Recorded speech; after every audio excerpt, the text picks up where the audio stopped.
আচ্ছা বলুন, আপনাদের জন্য কি করতে পারি? আসলে উকিল সাহেব, আপনার কাছে আমরা এসেছি, আসলে আমরা সামাজিকভাবে বিবাহ বন্ধনে আবদ্ধ হয়েছে অনেকদিন হয়ে গেল, কিন্তু একটা সময় এসে মনে হচ্ছে আসলে আমাদের এই বিবাহিত জীবনের এই স্বামী স্ত্রীর সম্পর্কটা আর কন্টিনিউ করা সম্ভব হচ্ছে না। তাই আপনার কাছে এসেছে ডিভোর্সের জন্য। আচ্ছা, তো ম্যাডাম আপনি কি কারণে ডিভোর্স চাচ্ছেন? হ্যাঁ উকিল সাহেব, আমিও এই বিবাহিত জীবনটা আর চাচ্ছি না। আমি চাচ্ছি না এই সম্পর্কটা আর কন্টিনিউ হোক। আমি ফেড আপ হয়ে গেছি। আপনি বিশ্বাস করেন, উনি আমাকে জাস্ট বিয়েই করেছে, আর কোনো দায়িত্ববোধ ওনার মাঝে নেই।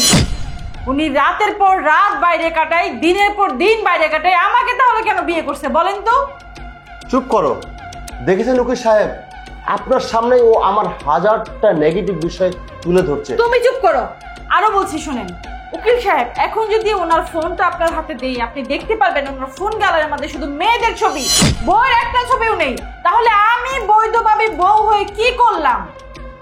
উকিল সাহেব, ওর বোঝা উচিত আমি একটা কর্পোরেট লাইফে জব করি, আমাকে ফ্যামিলি সামলাইতে হয়, আমাকে বাবা মা সামলাইতে হয়, আমাকে অফিস সামলাতে হয়, আর অফিসে থাকলে আমার অনেক কলিগের সাথে আমাকে বিভিন্ন বিষয় কথা বলতে হয়। এই বিষয়গুলো তোকে বুঝতে হবে, কিন্তু ও একটা শিক্ষিত মেয়ে হয়ে এই বিষয়গুলো বোঝার চেষ্টাই করে না। সো এইরকমভাবে আমি আর লাইফ লিড করতে পারছি না। এই বদমহিলার জন্য আমি আমার বাবা মাকে পর্যন্ত আমার কাছ থেকে আলাদা করে দিয়েছি, শুধুমাত্র ওর সঙ্গে সুন্দর একটা লাইফ লিড করার জন্য। কিন্তু সেই বিষয়টা যদি না বোঝার চেষ্টা করে। এই চুপ, একদম চুপ। আমি বদমাইশ না তুমি বদমাইশ? হ্যাঁ, দিনের পর দিন যখন মাইয়াদের সাথে বাইরে কাটায় আসো তখন কে বদমাইশ? ফোন কলের জন্য তোমার ফোন আমি কল ঢুকাইতে পারি না, সারাক্ষণ তোমার ফোন ব্যস্ত থাকে। আচ্ছা ঠিক আছে, বুঝতে পারছি। আচ্ছা ম্যাডাম, আপনার বিয়ে হয়েছে কত বছর হয়েছে? 8 বছর। আচ্ছা 8 বছর। বাচ্চা কাচ্চা? হ্যাঁ, আমাদের একটা 5 বছরের বাচ্চা আছে। ও আচ্ছা, 5 বছরের একটা বাচ্চা আছে। তো আপনি আপনি কি চিন্তা করছেন বিয়ের পরে, ডিভোর্সের পরে আপনি কি করবেন? আসলে দেখেন, জীবন তো কারোর জন্য থেমে থাকে না। সো ওকে আমি ডিভোর্স দিয়ে আমার লাইফটাকে নতুন করে সাজানোর জন্য অবশ্যই আমি অন্য কাউকে বিয়ে করব, সুখের সংসার করব। আচ্ছা, আপনি আরেকটা বিয়ে করবেন। ম্যাডাম আপনি? আরেকটা বিয়ে করবো ডেফিনেটলি, কারণ আমি তো সারা জীবন একা কাটায় দেবো না। আর আমার বয়সটা এবার কি হয়েছে, আর একটা দুষ্ট লোককে মনে রেখে তো আমি সারা জীবন কাটায় দিতে পারবো না। সুন্দর। ডিভোর্সের পরে আপনিও একটা বিয়ে করবেন, আপনিও একটা বিয়ে করবেন। ম্যাডাম আপনি ডিভোর্সের পরে বিয়ে করলে আপনি আপনার হাজব্যান্ড পাবেন। মিস্টার আপনি বিয়ে করলে ডিভোর্সের পরে আপনি আপনার ওয়াইফ পাবেন। কিন্তু একটাবার কি চিন্তা করেছেন আপনাদের সেই ছোট্ট বাচ্চাটা সে কি পাবে? সে তো বাবা মা দুজনকেই হারাবে। আর একটা ডিভোর্সি ফ্যামিলির ছেলে বা মেয়ে কতটা অবহেলায় বড় হয়, কতটা মানসিক যন্ত্রণায় বড় হয়, সেটা একমাত্র তারাই বলতে পারবে। ডিভোর্স চাইলেই দেয়া যায়, কিন্তু আপনাদের উচিত আপনাদের বাচ্চাটার কথা ভাবা।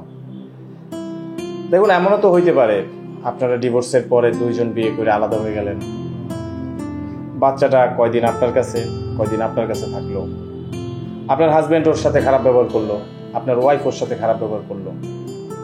বাচ্চাটা তো এইভাবে ধীরে ধীরে মানসিকভাবে অসুস্থ হয়ে যাবে, তখন সে ক্রাইম করবে। এমনকি অনেক বাচ্চা তো সুইসাইডও করে। এটা হতে পারে না। আমি আমার বেবিকে অনেক ভালোবাসি। আমিও আমার সন্তানকে অনেক ভালোবাসি। এখন বাকিটা আপনাদের উপর ডিপেন্ড করতেছে। আপনারা কি ডিভোর্স দিবেন নাকি আরেকটু ভেবে দেখবেন? আসলে উকিল সাহেব, আপনি যেভাবে বলছেন আমরা কখনো এভাবে ভেবে দেখিনি। আমরা সবসময় আমাদের নিজের সুখটা নিয়ে চিন্তা করেছি, কিন্তু আমাদের যে একটা সুন্দর একটা সন্তান আছে, ওর যে একটা সুন্দর ভবিষ্যৎ আমাদের দিতে হবে, এটা আমরা তো কখনো ওইভাবে চিন্তা করিনি। আমরা শুধু আমাদের নিজেদের সুখ নিয়ে, আমাদের ফিউচার নিয়ে চিন্তা করেছি, এভাবে কখনো চিন্তা করিনি। উকিল সাহেব, আপনি আমার চোখ খুলে দিয়েছেন।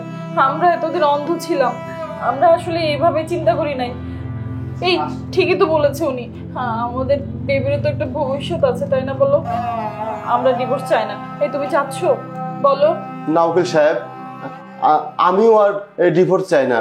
আমরা চাই আমাদের যত কষ্টই হোক, বাস্তব জীবনে মানুষের এরকম আপ অ্যান্ড ডাউন থাকবে। সো আমরা এটাকে অ্যাডজাস্ট করে আমাদের সন্তানকে একটা সুন্দর ভবিষ্যৎ, একটা ফিউচার দিতে চাই আমরা।